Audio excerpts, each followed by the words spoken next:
Hi, my name is Rachel and I'm the fundraising officer for Changes Bristol. We are fundraising for this year's Big Give campaign. And what we're fundraising for specifically is in-person safe space groups for LGBTQIA plus members and women of color members. These are historically very under-supported groups of people, and it is hard to find the funding for these groups.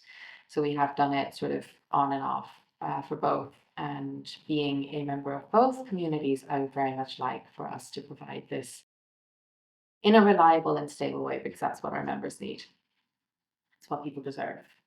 It is really hard to explain to people who do not require the spaces why we need space without them. Years ago, I worked in a pub on Telegraph Hill where everybody came, everyone. And it was at this really interesting intersection of council estates and £1 million houses and Jamaican community and like working class white community and like Asian community. There was a Thai restaurant downstairs, so it was attached to the Irish bar. It was everyone. Everyone was there and it was great.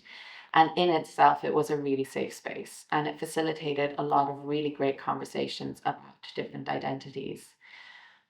The entire world is not like that. The entire world can be very segregated. The entire world is only getting more and more antagonistic. And I would love for everyone to feel safe enough to just be with each other all the time, but that's not what we're dealing with. And one day I was having a conversation with one of my favorite regulars, Dom, and he was a really kind man and he cared about me a lot. And I felt that. And he was my friend and he was a little bit older and he was white. And he had a really hard time wrapping his head around terms like triggered and non-binary identities and safe spaces. And his particular thing with safe spaces and being triggered was, well, everyone gets bullied. I've had this said to me. I've had that said to me. And, he's like, it's not a huge deal. I'm pretty good at brushing off racial slurs. But they hurt. Things hurt. And just because something feels like a cat scratch doesn't mean it's not impactful. And if you compare one wound to a body that is covered in cat scratches, that is constantly getting assaulted in that way, what you end up with is a really, really huge problem.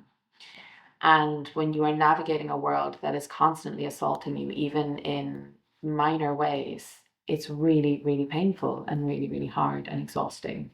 And the safe spaces give people a place where they can come and heal and breathe and get some respite so that they can go back into that world that can feel really hostile.